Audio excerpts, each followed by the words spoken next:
അൽഹംദുലില്ലാ എന്ന് പറയും. അത് അവിടെയാണ് ഇസ്മായിൽ നബി അലൈഹി ഇസ്ലാമിനെ അറക്കാൻ കിടത്തിയില്ലേ? ഇസ്മായിൽ നബി അലൈഹി ഇസ്ലാമിനെ അറക്കാൻ കിടത്തിയ സ്ഥലമാണ് അവിടെ. ചരിത്രം ഞാനൊന്ന് പറഞ്ഞുതരാം കുറച്ച്. ഇസ്മായിൽ നബി അലൈഹി ഇസ്ലാമിനെ അറക്കാൻ കിടത്തിയ സ്ഥലമാണ്. അതിന്റെ പേരെന്താ? മദ്ബഹു ഇസ്മായിൽ. ആദം നബി അലൈഹി ഇസ്ലാമിന്റെ ഖബർ മസ്ജിദുൽ ഖൈഫിലാണ്. ആദം നബി അലൈഹി ഇസ്ലാമിന്റെ ഖബർ വരെയുള്ള 70 പ്രവാചകന്മാരെ ഖബറുള്ള സ്ഥലമാണ് മസ്ജിദുൽ ഖൈഫ്. ഇൻഷാ അല്ലാഹ് പള്ളി കാണാം. റബ്ബ് തൗഫീഖ് ചെയ്തെങ്കിൽ നമുക്ക് മിനായിൽ താമസിക്കുമ്പോ ആ പള്ളിയിൽ കയറി 2 റക്അത്ത് നിസ്കരിച്ചൊന്ന് ദുആ ചെയ്യാം. ആ പള്ളി കാണാം ഇൻഷാ അല്ലാഹ്. നമ്മള് ഹജ്ജ് കഴിഞ്ഞ് പോയിട്ട് ഞാനത് കണ്ടില്ലാലോ എന്നുള്ളൊരു സങ്കടം ആർക്കും ഉണ്ടാവരുത്. ആമീൻ. അതിനുവേണ്ടി നല്ലോണം ദുആ ചെയ്യാം. ആമീൻ ആമീൻ ആമീൻ.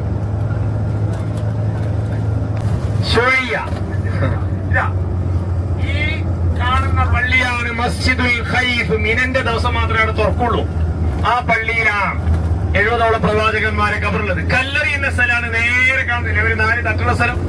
അതിന്റെ മേലെ കണ്ടില്ല ഒരു ടെന്റ്, അത് 1ാമത്താണ്. അതിന്റെ അപ്പുറവും അതിന്റെ അപ്പുറമുണ്ട്. അങ്ങനെ 3 സ്ഥലത്താണ് കല്ലറി ഉള്ളത്.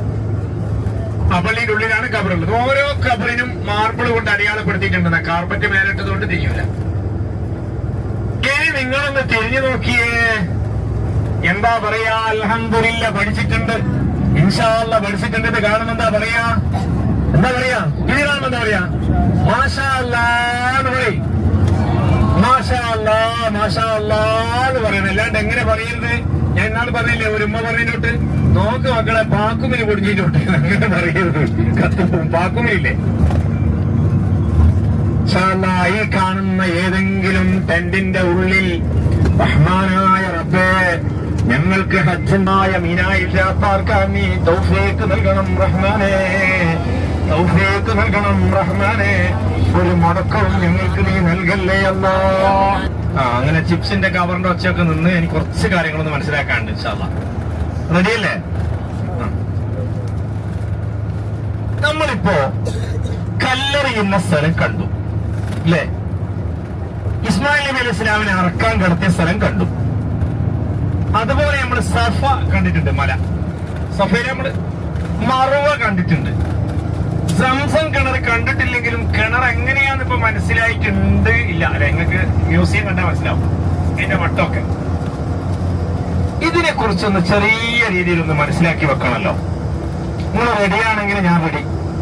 എന്നാ തുടങ്ങിയ പുതിയതായിട്ട് സ്വലാത്തുല്ലാഹ് സലാമുല്ലാഹ് അലാ ത്വാഹ റസൂലില്ലാഹ് സ്വലാത്തുല്ലാഹ് സലാമുല്ലാഹ് അലാ യാസീൻ ഹബീബില്ലാഹ് തവസ്സൽനാ ബിസ്മില്ലാഹ് വബിൽ ഹാദി റസൂലില്ലാഹ് വകുല്ലി മുജാഹിദിൻ ലില്ലാഹ് ഇവിടെ ആക്കി തിരിച്ചു പോകുമ്പോ ഹാജർ ഉമ്മ ചോദിച്ചു, ഇത് അല്ലാഹ് പറഞ്ഞിട്ടാണോ? നമ്മളോടാണെങ്കിൽ ഭാര്യമാർ എന്താ ചോദിക്കാ? മാഷെ നിങ്ങൾക്ക് സുഖയില്ലെന്നല്ലേ ചോദിക്കുക? ഞങ്ങളവിടെ ഒറ്റക്കാക്കി പോകും, നിങ്ങൾക്ക് സുഖയില്ലെന്നല്ലേ ചോദിക്കുക? എല്ലാ ചങ്ങായി സുഖയില്ലെന്ന് ചോദിക്കൂ. അല്ലാഹു തആല പറഞ്ഞതാന്ന് പറഞ്ഞപ്പോ ഹാജറ ഉമ്മാക്കൊരു പേടിയുമില്ല. അവിടെ താമസിച്ചു. ദിവസങ്ങൾ കഴിഞ്ഞപ്പോ കൊണ്ടുവന്ന ഭക്ഷണ സാധനങ്ങളൊക്കെ കഴിഞ്ഞ അടിയിലാണ്. അവിടുന്ന് സഫ നോക്കിയാ മേലെ കുന്നാണ്. അതിന്റെ മേലെ കയറിയിട്ട് ഹാജറ ഉമ്മ വെള്ളം ഉണ്ടോ നോക്കുകയാണ്. ആ മലേന്റെ മേലെ കയറിയിട്ട് വെള്ളം ഉണ്ടോ നോക്കി എങ്ങനെയാ കാണുക? വെള്ളമുള്ള സ്ഥലത്ത് പറക്കുന്ന പക്ഷികളുണ്ടോന്നാണ്. വെള്ളം നല്ല നോക്കുന്നത്. വെള്ളമുള്ള സ്ഥലത്ത് പറക്കുന്ന പക്ഷികളുണ്ടോന്നാ. അങ്ങനെ ചുറ്റും നോക്കിയില്ല. അവിടെ നിന്ന് സങ്കടത്തോടുകൂടെ അപ്പുറത്തെ കുന്നിലേക്ക് പോയാലോ എന്ന് വിചാരിച്ചിട്ടാണ് എന്ത് ചെയ്തത്? പൊന്നു മോനെ ഇങ്ങനെ എടുത്തോട്ട് എവിടെ സൈ ചെയ്യുമ്പോ ശരിക്കും സുന്നത്ത് എന്താ അറിയോ?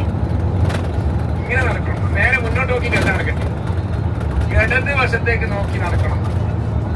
ഹാജറും അങ്ങനെ നടന്ന് കുറച്ചങ്ങോട്ട് നടന്നപ്പോ മോനെ കാണുന്നില്ല. അവിടെയാണ് ഹാജറ ഉമ്മ ഓടിയത്. ഇപ്പൊ നമ്മൾ ഓടുന്നില്ലേ? എന്ത്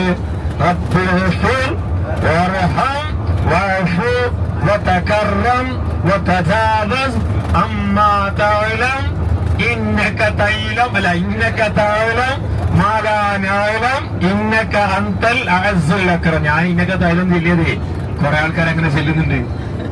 ഇന്നക തൈലം എന്നുള്ളത് ഇന്നക തൈലം ഇന്നക തൈലം ഇന്നക തൈലം ഇന്നക തൈലം മാലാനായലം ഇന്നക അന്തൽ അഅസ്സുൽ അക്രം ആണുങ്ങളെ ഓടുന്നതുള്ളൂ. അങ്ങനെ മറുവയുടെ മുകളിലേക്ക് കയറിയിട്ട് അവിടെ നിന്നും വെള്ളമുണ്ടോ നോക്കിയില്ല. വീണ്ടും ഇങ്ങോട്ടേക്ക് നടന്നു, ഇല്ല. അങ്ങോട്ടേക്ക് നടന്നു, ഇല്ല. ഇങ്ങോട്ടേക്ക് ഇല്ല. അങ്ങോട്ടേക്ക് നടന്നു, ഇല്ല. ഇങ്ങോട്ടേക്ക് നടന്നു. 7ാമത്തെ വട്ടം മറുവയുടെ മുകളിലങ്ങ് കയറിയിട്ട് സുബ്ഹാനല്ലാഹ് 2 കൈയും ഉയർത്തിയിട്ട് പൊട്ടി അങ്ങോട്ട് കരഞ്ഞിട്ട് പറഞ്ഞു, പടച്ചോനെ നീ വെള്ളം തന്നിട്ടില്ലെങ്കിൽ എന്റെ പൊന്നു മോൻ വെള്ളം കുടിക്കാതെ മരിച്ചു പോകും.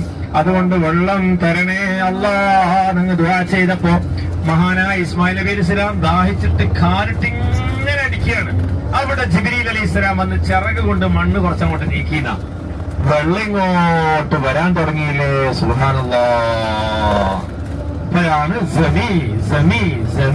അടങ്ങ് അടങ്ങ് അടങ്ങ് എന്ന് പറഞ്ഞിട്ട് ഇത് ഒരു കെട്ടുണ്ടാക്കി വെച്ചു.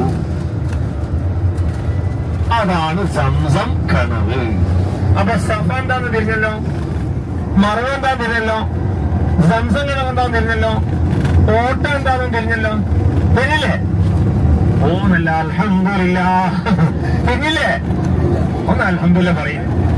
മനസ്സിലായില്ലേ? മറക്ക പറയും അൽഹംദുലില്ലാഹ്. ഇനി അങ്ങനെ ആ ഒരു പരീക്ഷണം കഴിഞ്ഞു. അങ്ങനെ പിന്നെ ഒരു 5-6 വയസ്സായപ്പോഴാണ് നേരത്തെ ഞാൻ പറഞ്ഞ ഖലീലുല്ലാഹി ഇബ്രാഹിം നബി അലൈഹിസ്സലാം ദുൽഹജ്ജ് 7 ഒരു സ്വപ്നം കാണുന്നു, മോനെ അറുക്കാന്. 8 കാണുന്നു, അറുക്കാന്. അങ്ങനെ 9 വീണ്ടും അങ്ങ് കണ്ടപ്പോ അറഫ ഇബ്രാഹിം നബി അലൈഹിസ്സലാം അറിഞ്ഞു ഇത് അള്ളാഹുവിൽ നിന്ന് തന്നെയാണെന്ന്. അങ്ങനെയാണ് മോനോട് പറഞ്ഞത്, യാ ബുനയ്യ ഇന്നി അറാ ഫിൽ മനാമി അന്നി അദ്ബഹുക്. ഞാൻ മോനെ നിന്നെ അറക്കുന്നതായി സ്വപ്നം കാണുന്നുണ്ട്. അങ്ങനെയാണ് ദുൽഹജ്ജ് 10 അറക്കാൻ വേണ്ടി കൊണ്ടുപോകുന്നത്. ഉമ്മാനോട് പറയാൻ പറ്റുമോ ഇങ്ങനെ മോനെ അറക്കാൻ കൊണ്ടുപോകാന്ന്? കഴിയോ? ഇല്ല. ഉമ്മാക്ക് മക്കളോടുള്ള സ്നേഹം അങ്ങനെയാണ്. ഒരു കുട്ടി വെള്ളത്തിൽ പോയി, നല്ല ഒഴുക്കുള്ള വെള്ളം, ഉമ്മാക്ക് നീന്താനൊന്നും അറിയൊന്നുമില്ല. സ്വന്തം മോനെ വീണെങ്കിൽ നീന്താൻ അറിയണോ ഉമ്മ ചാടാൻ? ഉമ്മ എടുത്ത് ചാടും അല്ലേ? അതാണ് ഉമ്മ. ഉമ്മ നൽകുന്ന സ്നേഹം ലോകത്ത് റസൂലുള്ളാഹി കഴിഞ്ഞാൽ ഉമ്മ നൽകുന്ന സ്നേഹം നൽകാൻ ദുനിയാവിൽ ഒരാൾക്കും ഇല്ല. അല്ലാഹു തആല ജീവിച്ചിരിക്കുന്ന നമ്മുടെ ഉമ്മമാർക്കൊക്കെ അല്ലാഹു സുബ്ഹാനഹു വ തആല ദീർഘായുസ്സ് കൊടുക്കട്ടെ. മരിച്ചുപോയവർ പലരും ഇന്ന് ആണ്ടിന്റെ ദിവസം നമുക്ക് പറഞ്ഞിട്ടുണ്ട്. അവർക്കൊക്കെ അല്ലാഹു തആല പുറത്തു കൊടുക്കട്ടെ. സ്വർഗത്തിൽ നമ്മുടെ പൊന്നുമ്മമാരും ഉപ്പമാരോടൊക്കെ കൂടി റസൂലുള്ളാഹിന്റെ അടുത്ത് ഒരുമിച്ച് കൂടാൻ അല്ലാഹു തൗഫീഖ് ചെയ്യട്ടെ. അങ്ങനെ ഇസ്മായിൽ നബി അലൈഹി ഇസ്ലാമിന്റെ ഡ്രസ്സൊക്കെ മാറിയിട്ട് കയ്യും പിടിച്ച് കൊണ്ടുപോവാണ്. ആര്? ഇബ്രാഹിം നബിക്ക് ഒരു കത്തിയുണ്ട്. എന്തിനാ കൊണ്ടുവന്ന് ആലോചിച്ച് നോക്കിയാ? സ്വന്തം മോനെ അറക്കാൻ. എന്തിനു വേണ്ടി? അള്ളാന്റെ കൽപ്പനയാ. പോകുന്ന വഴിക്കാണ് ഇബ്ലീസ് ലഅനത്തുല്ലാഹി അലൈഹി വന്നിട്ട് മോനോട് പറഞ്ഞത് എന്ത്? മോനെ അറക്കാൻ കൊണ്ടുപോവാണ്, ഉമ്മ അവിടെ കരഞ്ഞിരിക്കുന്നുണ്ട്. അപ്പോഴാണ് കല്ലെടുത്ത് അങ്ങോട്ട് എറിഞ്ഞത്. അവിടെയാണ് നമുക്കന്ന് എറിയേണ്ടത്. ആരെ? ശൈത്താനെ എറിയേണ്ടത്, ഇബ്ലീസിനെ എറിയേണ്ടത്. വീണ്ടും വന്നു, വീണ്ടും എറിഞ്ഞു. 3 സ്ഥലത്ത് വെച്ച് ഏറ് നടന്നു. അവിടെയാണ് നമ്മൾ ഏറ് നടത്തുന്നത്. അതിനുശേഷം മോനെ കൊണ്ടുപോയി അവിടെ നമ്മൾ ഈ കണ്ട സ്ഥലമില്ലേ, അവിടെ കൊണ്ടുപോയി കിടത്തിയപ്പോ മോൻ പറഞ്ഞു, വാപ്പച്ചി എന്നെ കമിഴ്ത്തി കിടത്തണം, എന്നെ മുഖം കാണുമ്പോ വാപ്പാക്ക് അറക്കാൻ കഴിയൂല. അങ്ങനെ ഡ്രസ്സൊക്കെ അഴിച്ചു മാറ്റിയിട്ട് പറഞ്ഞു, ഇതിൽ രക്തം പുരളാതെ എന്റെ ഉമ്മച്ചിക്ക് കൊടുക്കണമെന്ന്. ഒരു പൊന്നു മോനെ ചെറുപ്രായത്തിൽ പോലും അങ്ങനെ ആ മോനെ അറക്കാൻ വേണ്ടി ശ്രമിച്ചു. ആ സമയത്താണ് അല്ലാഹു തആല ഇബ്രാഹിം നബി അലൈഹി സ്വലാമിനെ വിളിച്ചു പറഞ്ഞു, പരീക്ഷണത്തിൽ വിജയിച്ചിരിക്കുന്നു. മലക്ക് ജിബ്രീൽ അലൈഹിസ്സലാം ഒരാടിനെയും കൊണ്ടുവന്നു. അങ്ങനെ ഇബ്രാഹിം നബി അലൈഹി സ്വലാമിനോട് പറഞ്ഞു, അള്ളാഹുവിന്റെ പരീക്ഷണത്തിൽ വിജയിച്ചിട്ടുണ്ട്, നിങ്ങൾ മോനെ അറക്കേണ്ടതില്ല, ഈ ആടിനെ അറക്കാൻ. സ്വർഗത്തിൽ നിന്ന് കൊണ്ടുവന്ന ഒരാട്.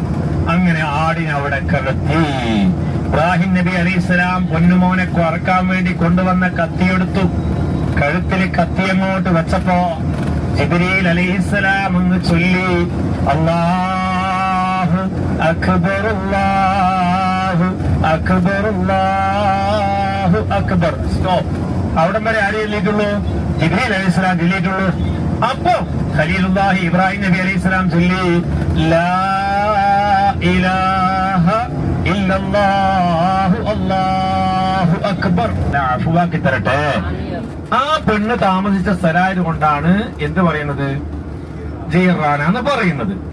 പിന്നെ ഇവിടെ ഒരു കിണറുണ്ട്, മറ്റു കാര്യങ്ങൾ നമ്മളിവിടെ എത്തിയത് കൊണ്ട് എല്ലാവർക്കും ഒതുണ്ടല്ലോ, വേഗം